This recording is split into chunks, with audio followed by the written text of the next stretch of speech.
ठाण्याच्या राजकीय, सामाजिक आणि सांस्कृतिक घडामोडींचं वर्तमान चित्र दाखवणाऱ्या ठाणे वर्तमानमध्ये मी नितीन बोरसे आपलं पुन्हा एकदा हार्दिक स्वागत करतो।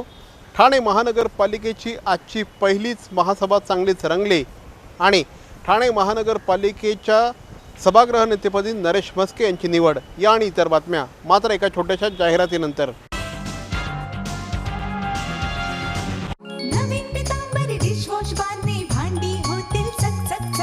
नवीन पितांबरी बार मध्ये आहे अँटीबॅक्टेरियल एजंट, जो भांड्यांना चकाचकच नाही तर निर्जंतुकही बनवतो। सर्वोत्तम स्वच्छता तुमच्या पाशी जर नवीन पितांबरी बार असेल तुमच्या हाती।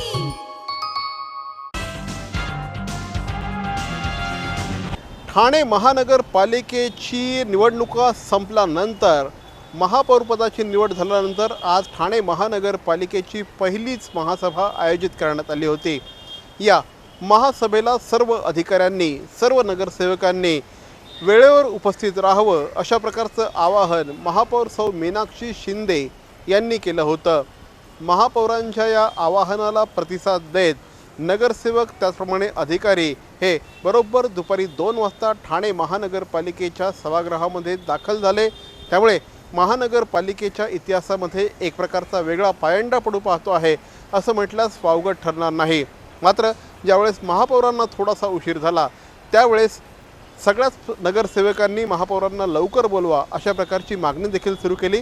ताबडतोब महापौर देखील ठाणे महानगरपालिकेच्या डॉक्टर बाबासाहेब आंबेडकर सभागृहामध्ये दाखल झाल्या आणि अतिशय खेळीमेळीच्या वातावरणामध्ये ही सभा सुरू झाली। महासभेच्या पहिल्याच दिवशी आज सगळ्या नगरसेवकांनी आपापली ओळख करून दिली। यावेळेस सभागृहामध्ये चांगलीच खसखस पिकल्याचं आपल्याला बघायला मिळालं, कारण या निवडणुकीच्या आधी अनेक पक्षाच्या नगरसेवकांनी दुसऱ्या पक्षांमध्ये प्रवेश केला होता।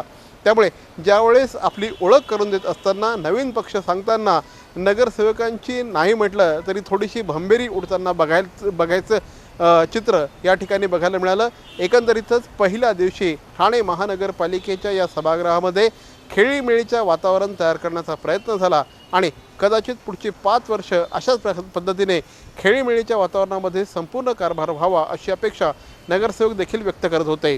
ठाणे महानगरपालिकेचं हे आजचं पहिलं सभागृह होतं। या बोर्डाचं हे पहिलं सभागृह होतं।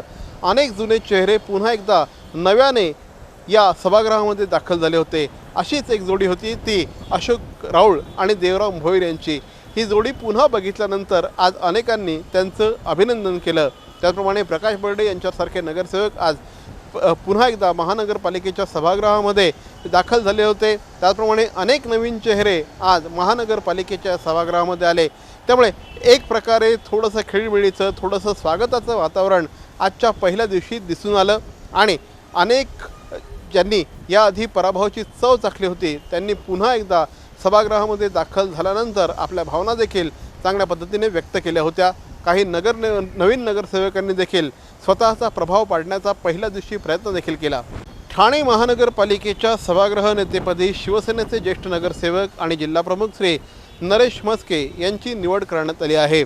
अपेक्षेप्रमाणे श्री नरेश म्हस्के यांची सभागृह नेतेपदी निवड झालेली आहे। यापूर्वी देखील सभागृह नेतेपदाचा त्यांना चांगला अनुभव आहे।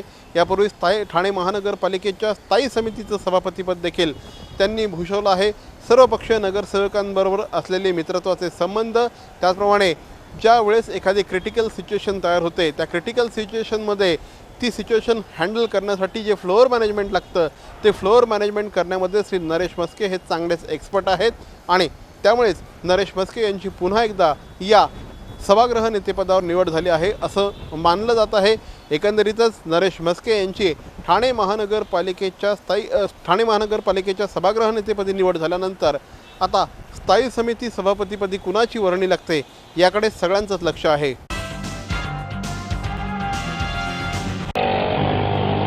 बस रोक दो। कितने हुए भाई साहब? सर 55 रुपये। 55 रुपये? हाँ ये लीजिए। सर छुट्टे नहीं हैं। छुट्टी तो मेरे पास भी नहीं है।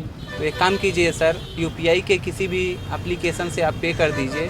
मेरा वर्चुअल आईडी पीछे लिखा हुआ है। अच्छा ओके ओके।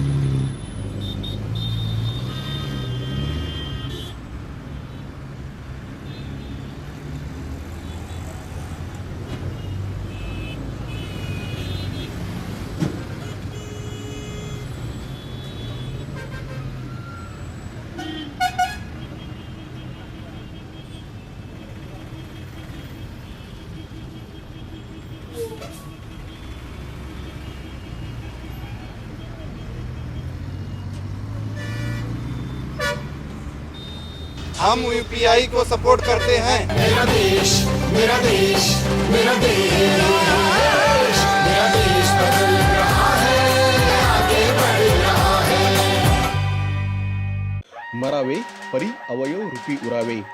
अवयव दानाचा हाच संदेश जनसामान्यांपर्यंत पोहोचवण्याचा संकल्प घेऊन निघाले आहेत ज्येष्ठ समाजसेवक माननीय नानजीभाई खिमजीभाई ठक्कर ठाणावाला. त्याचसाठी काढण्यात आली एक भव्य दिव्य रॅली. अवयव दानासाठी सुरू आहेत ठिकठिकाणी जनजागृती सभा. लक्षात ठेवा, आपला अवयव दानाचा संकल्प वाचवू शकतो कुणाचे तरी प्राण, दूर करू शकतो कुणाचं तरी अपंगत्व अगदी कायमचं, फुलवू शकतो अनेकांच्या संसारात सुखाचे बगीचे. अवयवदानाच्या या महायज्ञात सहभागी व्हा. समाजरत्न श्री नानजीभाई खिमजीभाई ठक्कर ठाणावाला यांच्या पुढाकाराने जनहितार्थ प्रकाशित.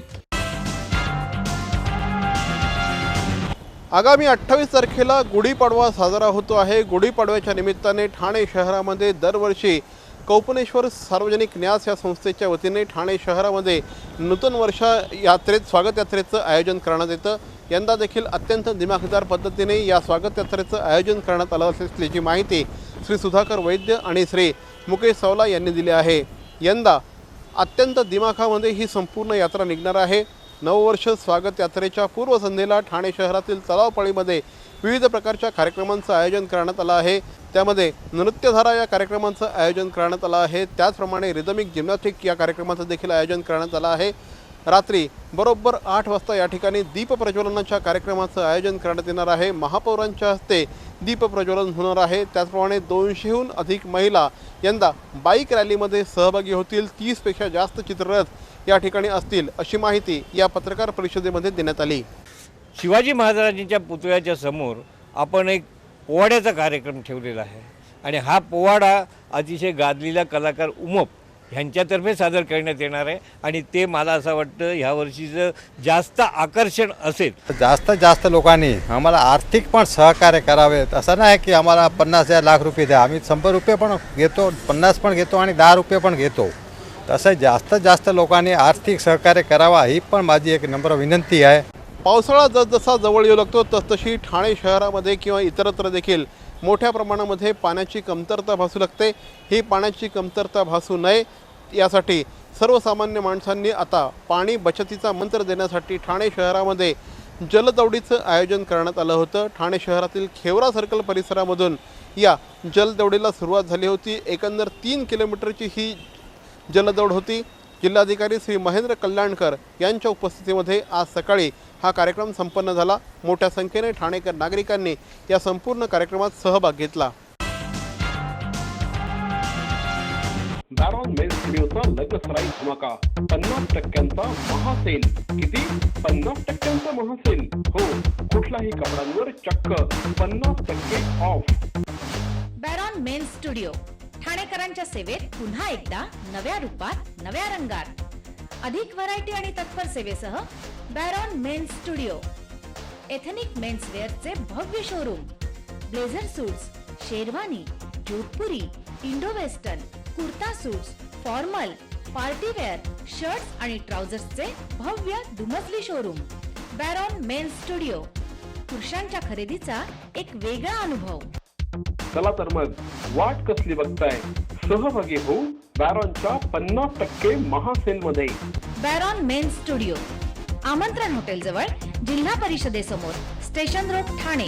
दूरध्वनी 022-2530-4837. बॅरॉन मेन स्टुडिओ. अहो, आपण आपलं घर स्वच्छ, सुंदर, नेटनेटकं ठेवतो ना, मग आपण आपल्या शहराच्या बाबतीत उदासीन का? आपलं शहर स्वच्छ, सुंदर आणि नेटनेटकं ठेवणं ही आपली जबाबदारी आहे, हो ना? मग उचला फोन आणि विना परवाना होर्डिंग्स, बॅनर्स कुठे दिसले तर 1800-222-108 या टोल फ्री क्रमांकावर कळवा किंवा 750-6946-155 या भ्रमणध्वनीद्वारे आपली तक्रार नोंदवा किंवा महापालिकेने तयार केलेल्या स्टार ग्रेड ॲप्लिकेशनद्वारे आपली तक्रार नोंदवा. त्याची दखल त्वरित घेतली जाईल. लक्षात घ्या, आपला छोटासा सहभाग आपलं शहर स्वच्छ, सुंदर आणि नेटनेटकं बनवू शकतो. जसं आपलं घर तसं आपलं ठाणे शहर. मुलुंड परिसरामध्ये श्री मनोहर गायकवाड यांच्या पुढाकाराने दरवर्षी माळी समाजाच्या वधूवर मेळाव्याचं आयोजन करण्यात येतं. यंदा देखील अत्यंत दिमागदार पद्धतीने हा संपूर्ण सोहळा आयोजित करण्यात आला होता.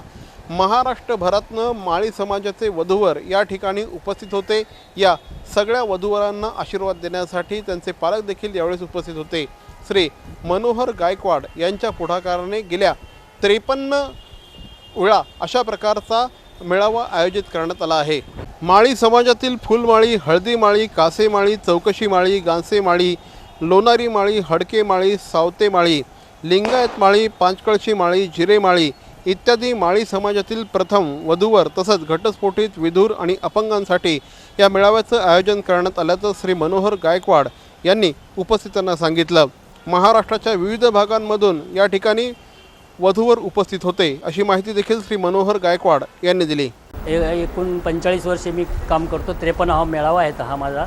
संकल्पना अशी आहे की मुलामुलींची समस्या आहे, लोक व्यवसायानिमित्त किंवा नोकरीनिमित्त ओळखी नसतात मुंबईसारख्या ठिकाणी मोठ्या सिटीमध्ये, तर हा एकत्रित समाज जमा करून एकमेकाच्या ओळखी होतील आणि त्या निमित्ताने त्यांच्या मुलांचं स्थळाच्या संदर्भामध्ये योग्य मार्गदर्शन मिळेल. तर हा मला असं वाटतं एक प्रकारचा रियालिटी शोज आहे जो आम्ही ॲक्च्युअलमध्ये रियालिटी तो माणसं कनेक्ट करणारा आहे. तुमचा जीवनसाथी तुम्हाला आजकाल अनेक साईट्स आहेत, जीवनसाथी.com, शादी.com असे अनेक साईट्स तर आहेत. त्या साईट्सवरती पण ऑफकोर्स लग्न तर सगळ्यांची जमलेली आहे त्या साईट्सवरनं, पण हा मला असं वाटतं लाईव्ह जो वधूवर मेळावा अजूनही आपल्या महाराष्ट्रात आपल्या देशामध्ये घडत आहेत आणि ते अशा प्रकारे घडत राहोत अशी माझी ह्या कार्यक्रमाच्या निमित्ताने आम्ही ही वाटचाल पुढे चालवत आहोत. आजचा जमाना जरी इंटरनेटचा इन्स्टंट असला तरीही काही एवढे उच्च शिक्षित मुलं मुलीसुद्धा या मेळाव्यास आवर्जून उपस्थित राहतात, मोठ्या संख्येने येतात. त्याबद्दल खरोखर त्यांचे आभार आणि त्यांना धन्यवाद. आमदार श्री संजय केळकर आणि मुंबई विद्यापीठाच्या माजी कुलगुरू डॉक्टर स्नेहलता देशमुख यांच्या उपस्थितीमध्ये रिहा स्पेशालिटी क्लिनिकचं उद्घाटन नुकतंच संपन्न झालं. ठाणे शहरातील ईस्टर्न एक्सप्रेस हायवे येथील ट्रिटन ड्रीम्स बिल्डिंग येथे हे रिहा स्पेशालिटी क्लिनिक सुरू करण्यात आलं आहे. डॉक्टर सतीश पुराणिक, डॉक्टर मंगेश कोहळे, डॉक्टर राकेश कतना आणि डॉक्टर श्वेता बाविस्कर त्याचप्रमाणे डॉक्टर नमिता ढवळ यांच्या पुढाकाराने या क्लिनिकचं उद्घाटन करण्यात आलं आहे. आंतरराष्ट्रीय दर्जाच्या डॉक्टरांकडून या ठिकाणी निदान आणि चिकित्सा होणार आहे. त्याचप्रमाणे सर्व प्रकारच्या लॅब आणि रेडिओलॉजिस्टच्या टेस्ट देखील या ठिकाणी होणार असल्याची माहिती यावेळेस प्राध्यापक प्रदीप ढवळ यांनी दिली. मला पूर्ण अशी खात्री आहे की ह्या क्लिनिकमधनं खऱ्या अर्थाने पेशंटला एक जिव्हाळा मिळेल, आपुलकी मिळेल, सहानुभूती मिळेल आणि अनेक वेळा अनेक आजार जे आहेत हे सायकोलॉजिकल पण असू शकतात. डॉक्टरांचं उत्तम बोलणं असेल, त्यांचं उत्तम जर त्यांच्याशी व्यवहार असतील तर मला असं वाटतं अनेक आजार हे कमी होऊ शकतात.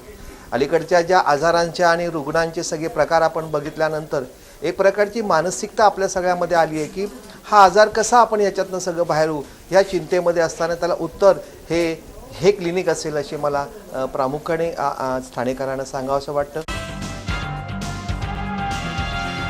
तर मंडळी, या होत्या आजच्या ठळक बातम्या. ठाणे वर्तमानमधून आम्ही ठाण्याच्या राजकीय, सामाजिक, सांस्कृतिक घडामोडींचं वर्तमान चित्र दाखवतोय.